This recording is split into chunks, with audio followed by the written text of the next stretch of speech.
Yes. Oh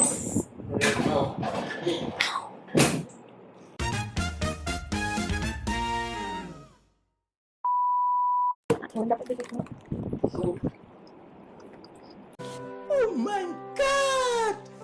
Makapasatisfied sa cravings. Pero nagdakay, kailangan nyo ng sauce. Dressing. Pero meron tayong, niya tawag ito yun, roasted sesame.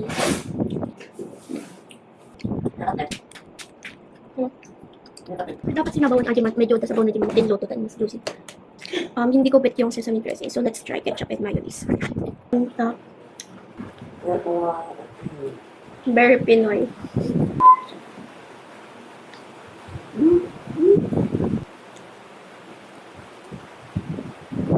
Harap. Kaya niyang i-solve. Ito mayonnaise ha? DIY. Aminik kan mayonnaise yun. Panilig kan mayonnaise. Atin, ketchup kan mayonnaise. Atin ni mayonnaise. Sarap siya. Then, yung kutsilyo. Diyan ay yung mayonnaise kan ketchup. Kaunti ko ha? No, isa. Mali na gets. Sarap na. Nagkamangan. Deklog na ito. Awon. Ilang po. Di ka gundo dito na eh. Natin ng another chance. Baka matinapay yun kanina. Hindi siya 10/10, pero masarap siya. Ito ni. Like, guys, this is homemade. Because Friday is experiment day. Bakit yung kaganito? You know guys, worth it naman mag-experiment, mag-try kung ano-ano. Sometimes.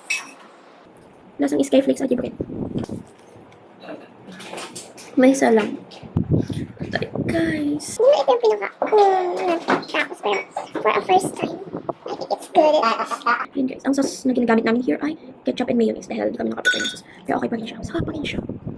This is life. Ilan ang rating? What would it take for it to be 10? Sauce, tapos parang medyo dry ado pa. Yung chicken. Ba't siyang kawin nagkagat ka? My guys, subusin na namin.